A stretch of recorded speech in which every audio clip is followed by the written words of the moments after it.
Мама моя.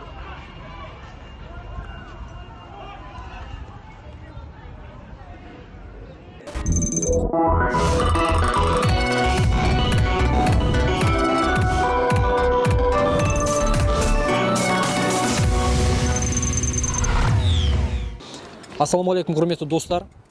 Бүгін таңғы сағат 10:30 көлемінде бір сұмдық оқиға болды енді. Соның куәгері, соның басы қасында болған, қазір қасымда Сәбит деген бауырым, Қызылордалық, Жалағаш ауданы Аққым ауылының тұрғыны. Бір қанша 10-15 күн бұрын, 10-15 күн болды келгеніме. 10-15 күн бұрын ғана осы Астанаға жұмыс іздеп келген. Қазір осында. Бірақ Сәбиттің тағдырына осы бір жазылған екен. Бір адамның, бір баланың өмірін құтқарам деген. Бүгін мына видеоны көрген шығарсыздар. Қазір осы видеоны көрсетем сіздерге. 3 жасар бала, 3 жасар бала. 3 жасар кішкентай ғана қыз бала. Қыз бала. Сағат 10:30 көлемінде Сәбит әдеттегідей үйден шығып жұмысқа қарай шығады. Оқталып. Дәл осы жолмен әдеттегідей көше тыныш. Бірақ осы бұрылысқа келген кезде, мына көшенің бұрылысына келген кезде адамдар не істейді? 2-3 адамдар тұр екен. Уже айқайлап жатыр. Сонымен қарасақ 8-ші этажда жаңа баланың салбырап тұрғанын көрдік, ілініп тұрғанын. Енді бұл жерде бар ойым баланы, Сәбиді аман-есен құтқарып қалу. Енді ойлаңыздар, 3 жасар бала, жоғарыда өзі көрініп тұр. 3 жасар бала, кішкене ғана, енді ойлаңыздар, 3 жасар бала 20 минут или жарты сағаттың көлемінде ілініп тұр сол жерде. 20 минут көлемінде. 20 минут көлемінде бала ілініп тұрған. Оның бір сәтіне қарай, мынандай бір саусақтай ғана аяғын тіреп қоятын жері болған. Әйтпесе үлкен адам болсын, кіші адам болсын, анарда 1 минут емес, 1-2 минуттың өзінде тұру қиындау ғой. Иә. Сол сәтіне Сәбит сол жерге үйге кіргенше, бірақ 8-ші этажға барған кезде бала 8-ші этаждан шыққан балконға. Сәбиттер, сіздер? Мен 7-ші этаждан астыңғы көршісінің сол үйдің есігін қағып, көршісі ашты. Ол кісілерге де ризамыз.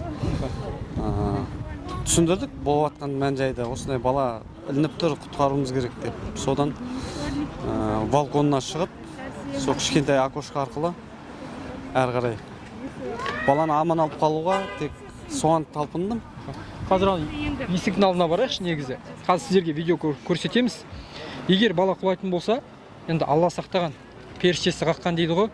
Баланың періштесі қағып, 8-ші этаждан құлаған жоқ. Сәті түсіп, аяғын тірейтін уақыты болды 20 минут. Бірақ сол Сәбит аяғынан ұстаған кезде баланың уже бір аяғы, видеода көрінеді өзі, бір аяғы уже үзіліп кетеді ана жерде. Екінші аяғынан ұстап, Сәбит өзінің қойнына түсіріп, терізден кірген кезде де қасында жолдас балдары болған, бірге жұмысқа шыққан. Олар айтқан Сәбитке керек емес деп. Себебі мына видеодан көрсеңіздер, ана жерде Сәбиттің өзінен ұстап тұратын жерде жоқ ана жерде, Ұстап тұрады тек кішкене саусақтың ұшымен ғана ұстайсың, бірақ ішкі бетте жаңа бірге жұмыс істейтін Сағи деген жігіт менің аяғымнан ұстап тұрды, страховка ретінде. Өйткені менде белдік жоқ. Бірақ өзім жайлы ештеңе ол жерде ойлаған жоқпын. Тек бар ойым Сәбиді аман-есен алып қалсам. Негізі өзің бала шаған бар ғой, Өзімде 4 балам бар. Аллаға шүкір 4 бала. Шүкір Аллаға. Келіншегің? Келіншегім Қызылорда облысында тұрады, квартирде. Олар барлығы сонда ғой? Бар, Қазір Қызылордада. Өзің осындасың қазір? Мен осында жұмыс іздеп келгенмін. Енді ойлаңыздар, 15 күн бұрын осында келді. Алла тағаланың бір тағдырына жазған шығар, осы бір баланың, Сәбидің өмірін алып қалу үшін. Сол 15 күн бұрын Сәбит осында келді. Қазір бала шағасы, келіншегі барлығы Қызылордада. Қазір енді бәріміз сөйтеміз ғой, басқа қалаға барып жұмыс жасасақ, ақша тапсақ деп, кейін алып келетін шығарсың негізі отбасына осында. Аяққа тұрып жатсаң. Бұл жерге аяққа тұрып жатсақ, әрине. Негізі бұл арман қала дейді, жастардың қаласы. Балаларымды армандайды келгенде. Енді бәрін көреміз уақытында. Мына жақта пәтерде тұрасың ғой? Бұл маңда пәтерде тұрамын. Жолдас балдармен? Жаңағы 3 жігіт бірігіп бір пәтерді жалға алғанбыз. Ағайындар бар ма?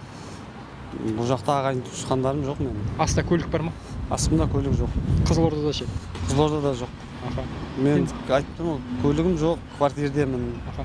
Квартира жалдап тұрамыз. Андай жазып жатыр да жұрттар маған, бағана инстаграмға салып жатырмын, бөлісіп жатырмын, жұрттар жазады да. Бір комментарийінде біреу енді неше түрлі адам болғаннан кейін неше түрлі пікір болады. Біреу айтады, не керегі бар өйтіп жаңағыдай өмірін қатерге тігіп дейді да.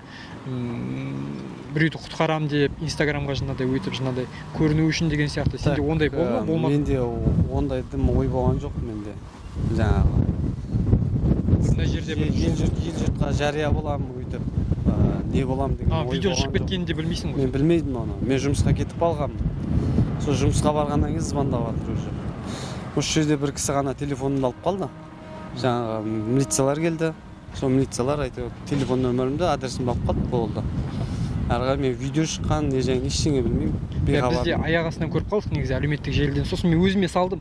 Өзіме салғаннан кейін Қызылордадан маған оқырмандарым хабарласып жатыр. Бұл мен ағам, бұл кластасымның досы деп. Қазір Астанаға кетті, жұмыс іздеуге деп. Содан кейін бірден номеріңізді жіберіп жатырмын сізге хабарласып. Не болса осы жаққа жаңағыдай сізді іздеп келіп жатқандар көп екен. Алла разы болсын. Сәбит. Айда. Бір адамның өмірін құтқарып қалдыңыз. Алла екі дүниенің жақсылығын берсін сізге. Кішкентай сәбидің де әйтеуір Оның ата-анасы көрер жарығы бар екен. Ата-анасы келді ма? Көрдіңіз бе? Ата-анасын көрген жоқпын. Қазір енді не болып жатқан шығар олар? Олар да енді шоковый состояниеде, бұлай қайталамайық, бұлай болмасын деп сөйтіп сақтық шараларын неғып жатқан шығар. Іздеп келетін шығар негізі. Іздеп келіп алғыстарын айтады ғой негізі. Себебі бір о жағын білмедім. періштелер ғой енді олардың, кішкентай бөпелер өсіп келе жатқан қыз бала оған қоса. Алла разы болсын сізге. Аумин, айтқандарыңыз келсін. Сізге енді бір қуанып тұрған бағана хабарласқан кезде Қызылордалық Жалағаштан дегенде жерлесім деп бір қуанып жатқаным, машалла, тамаша деп андай бір баланың өмірін құтқарып қалды деп. Содан кейін біз де жетіп келдік осы жерге. Біз де ел алдында бүгінгі күннің батырларын көрсетейік деп. Бір жақтан хабарласты ма? Әкімшіліктен болмаса жаңағыдай басқа жақтан. Қазір сағат 2:30-ға әкімшілікке адамдар жіберіп жатыр. Әкімшілікке министрлік департаментке шақыртып жатыр ғой. Сол жаққа жаңа марапаттау қағазын аласыз деп. Ол кісілер де келеді, енді мен соған дайындалдым ғой. Шынымен енді бір адамның өмірін құтқарғаннан кейін кез келген енді ол кісілердің беретін қағаз ғой, енді былай қарап тұрсаңыз қағаз, бірақ Алланың алдындағы үлкен бір биік белесің неңіз бар, сіздің абыройыңыз бар. Бұл да бір парыз шығар. Бір адамның құтқарылуы, сізге осы жаста риза болып тұрмын сізге. Жақсы. Алла разы болсын.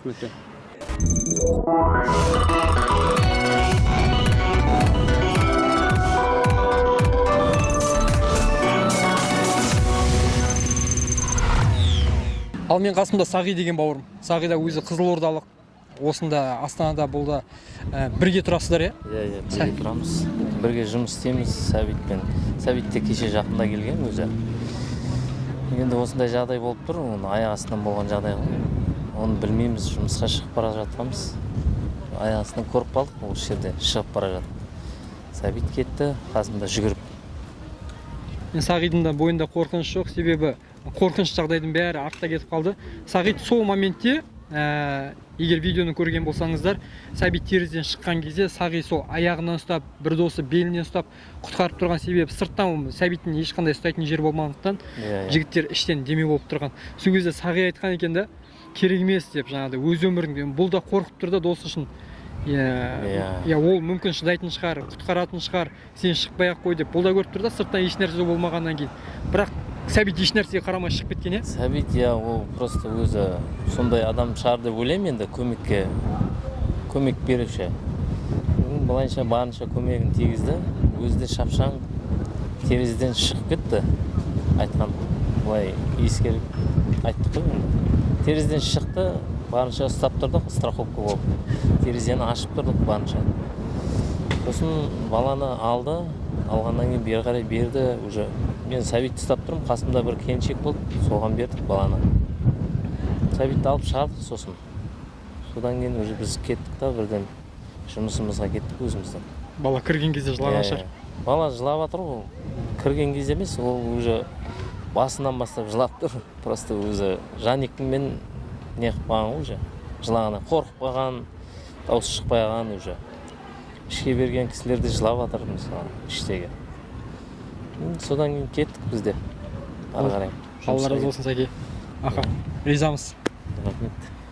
Осындай азаматтарға негізі қуанасың. Осындай азаматтар арамызда жүргеніне, бүгінгі күннің батырлары бар екеніне, мына жақта телефонды ұстап түсіріп тұрмай, өздері барып соған араласақ, көмектесейік деп, еш нәрсені ойламай, артта бала шаға бар, соларды уайымдап деген сияқты, ертеңгі күн не болады, құлап кетсем не болады деп ойламай, бірден отқа болса отқа, суға болса суға, 8-ші этаждың терезесінен шығу керек болса, құтқаруға деген бар жігіттер арамызда көп болсын. Алла разы болсын. Жақсы. Рахмет. Қазір енді мынау 7-ші этажға көтеріп келе жатырмыз.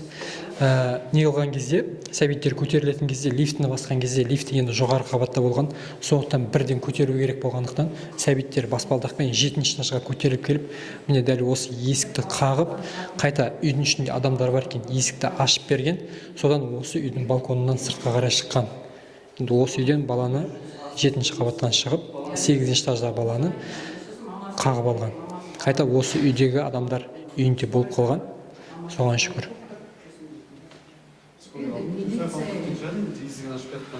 Солай шығар, потому что и этот... Бүгін дәл осы жерде қайғылы жағдай болатын еді. Бірақ қуанышқа орай ол болған жоқ.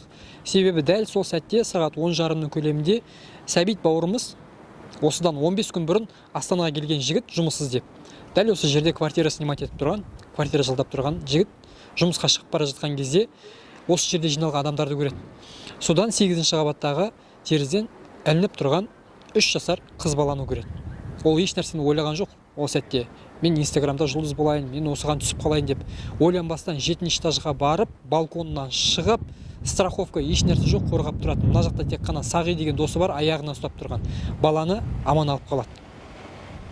Бір адамның өмірін аман алып қалды. Осындай батыр жігіттердің, бүгінгі күннің батыр жігіттері арамызда жүргеніне қуанам.